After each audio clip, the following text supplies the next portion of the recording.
कैसे हुई हिंदू शब्द की उत्पत्ति और क्या है इसका अर्थ? कोई सा भी धर्म हो, जाति या समाज हो, उसके कई नाम होते हैं। हिंदू शब्द की उत्पत्ति और इसके अर्थ को लेकर इस समय बहुत विवाद चल रहे हैं। हाल ही में दक्षिण में एक बड़े अभिनेता ने इसको लेकर विवाद खड़ा किया था और बाद में कर्नाटक के एक कांग्रेस नेता ने इस शब्द को फारसी का बताकर कहा कि इसका बहुत गंदा अर्थ निकलता है। इससे पहले हिंदू और हिंदुत्व को लेकर पूर्व कांग्रेस अध्यक्ष ने भी बयान दिया था। आओ इस शब्द पर एक नज़र डालते हैं। हिंदू शब्द की उत्पत्ति कब हुई? हिंदू धर्म को लेकर लोगों के मन में कुछ सवाल हो सकते हैं। तारांकन क्या? हिंदू शब्द की उत्पत्ति सिंधु के कारण नहीं हुई। तारांकन क्या सिंधु नदी के आसपास रहने वालों को ईरानियों ने हिंदू कहना शुरू किया क्योंकि उनकी जुबान से स का उच्चारण नहीं होता था। तारांकन क्या? हिंदू शब्द विदेशियों द्वारा दिया गया शब्द है। तारांकन क्या? हिंदू शब्द से हिंदू शब्द बना। तारांकन क्या? प्राचीन काल से ही हिंदू शब्द प्रचलित था। सिंधु से बना हिंदू। सवाल ये कि हिंदू शब्द सिंधु से कैसे बना? भारत में बहती थी एक नदी जिसे सिंधु कहा जाता है। भारत विभाजन के बाद अब वह पाकिस्तान का हिस्सा है। ऋग्वेद में सप्त सिंधु का उल्लेख मिलता है। वह भूमि जहां आर्य रहते थे। भाषाविदों के अनुसार हिंद आर्य भाषाओं की स ध्वनि संस्कृत का व्यंजन स ईरानी भाषाओं की ध्वनि में बदल जाती है, इसलिए सप्त सिंधु अवेस्तन भाषा पारसियों की धर्म भाषा में जाकर हफ्त हिंदू में परिवर्तित हो गया। अवेस्ता वेंदीदाद फरगर्द 1.18। इसके बाद ईरानियों ने सिंधु नदी के पूर्व में रहने वालों को हिंदू नाम दिया। ईरान के पतन के बाद जब अरब से मुस्लिम हमलावर भारत में आए तो उन्होंने भारत के मूल धर्मावलंबियों को हिंदू कहना शुरू कर दिया। इस तरह हिंदुओं को हिंदू शब्द मिला। लेकिन क्या ये सही है कि हिंदुओं को हिंदू नाम दिया ईरानियों और अरबों ने? पारसी धर्म की स्थापना आर्यों की एक शाखा ने 700 BC की थी, मात्र 700 ईसा पूर्व। बाद में इस धर्म को संगठित रूप दिया जरथुस्त्र ने। इस धर्म के संस्थापक थे अत्री कुल के लोग। यदि पारसियों को स के उच्चारण में दिक्कत होती तो वे सिंधु नदी को भी हिंदू नदी ही कहते और पाकिस्तान के सिंध प्रांत को भी हिंद कहते और सिंधियों को भी हिंदू कहते। आज भी सिंधु है और सिंधी भी। दूसरी बात ये कि उनके अनुसार फिर तो संस्कृत का नाम भी संस्कृत होना चाहिए। कुछ लोगों का मानना है कि हिंदू शब्द का जिक्र पारसियों की किताब से पूर्व की किताबों में भी मिलता है।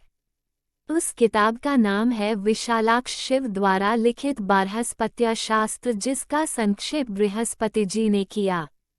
बाद में वरामिहिर रचित बृहत संहिता में भी इसका उल्लेख मिलता है।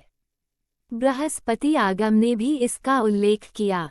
हालांकि कुछ लोगों के अनुसार यह किताब कब लिखी गई इसका कोई ठोस प्रमाण नहीं है। अलबरूनी के ग्रंथ से भी लगता है सिंधु और हिंदू शब्द दो अलग उच्चारण वाले शब्द हैं।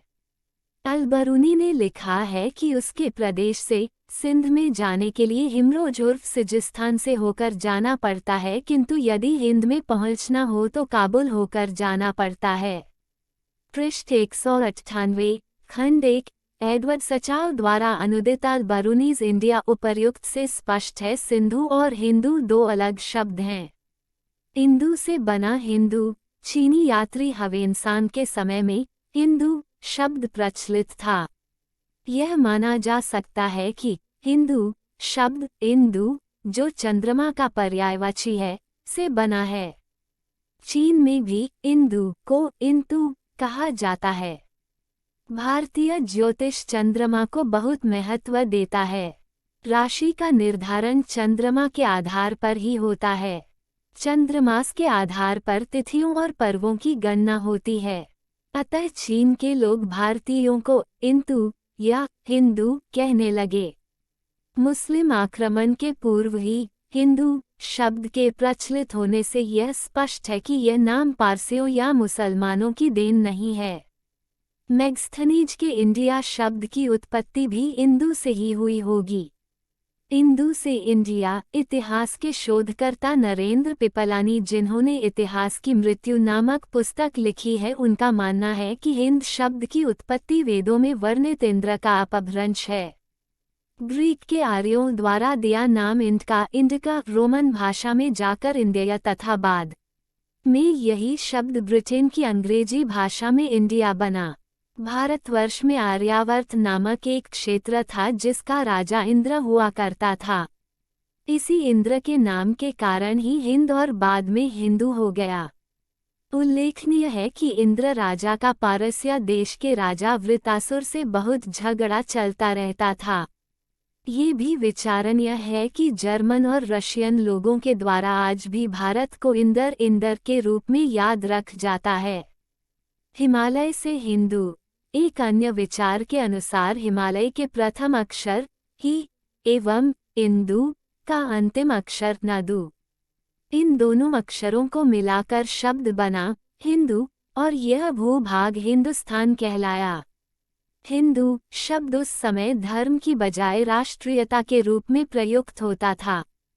चूंकि उस समय भारत में केवल वैदिक धर्म को ही मानने वाले लोग थे और तब तक अन्य किसी धर्म का उदय नहीं हुआ था, इसलिए हिंदू शब्द सभी भारतीयों के लिए प्रयुक्त होता था।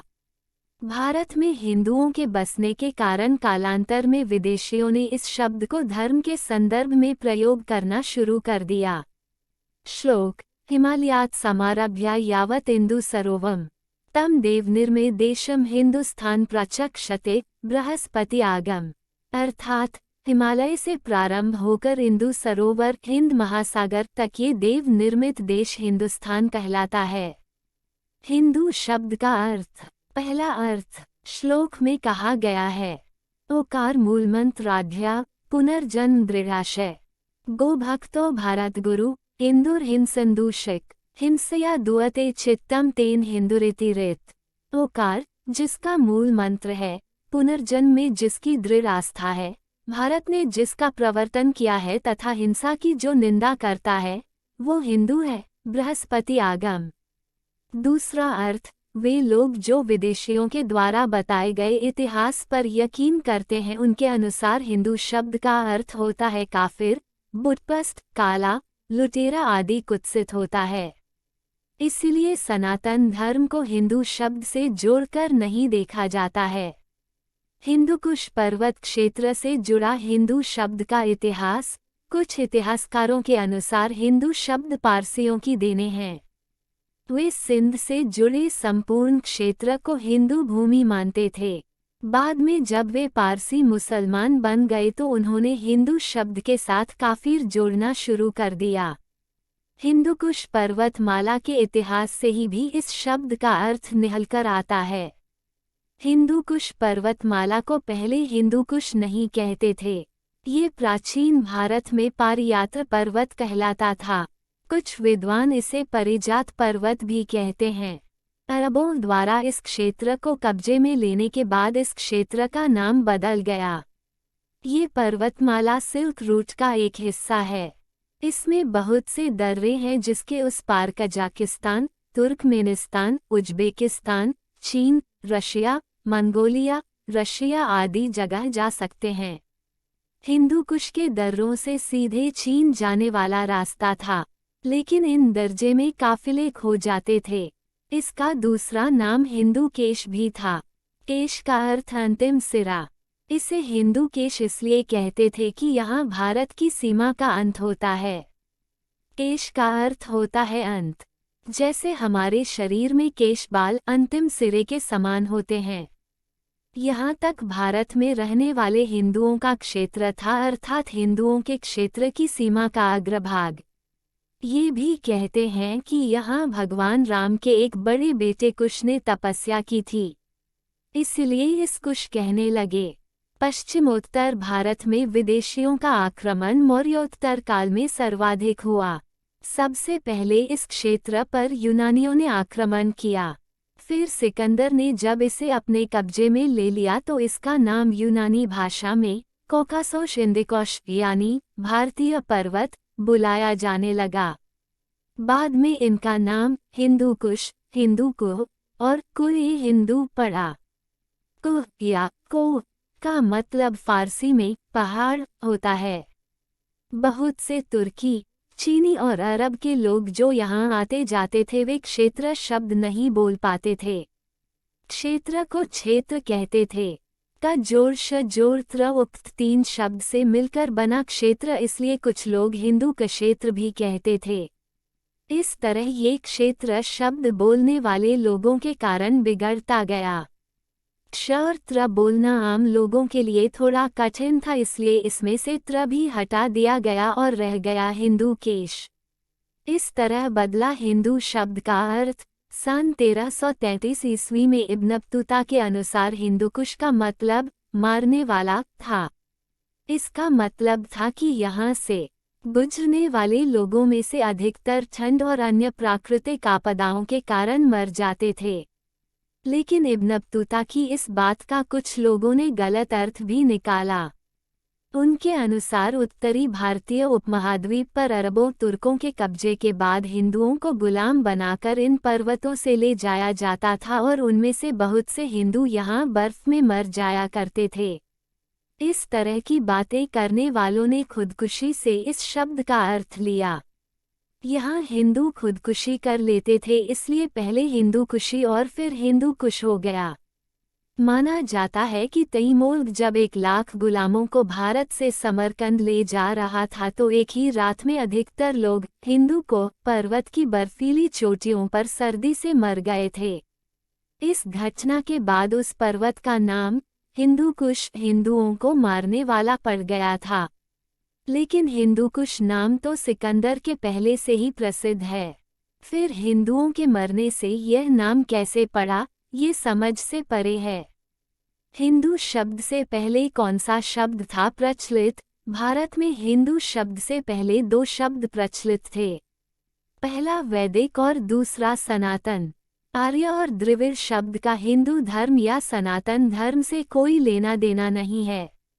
यहाँ पहले हम सनातन शब्द को समझे।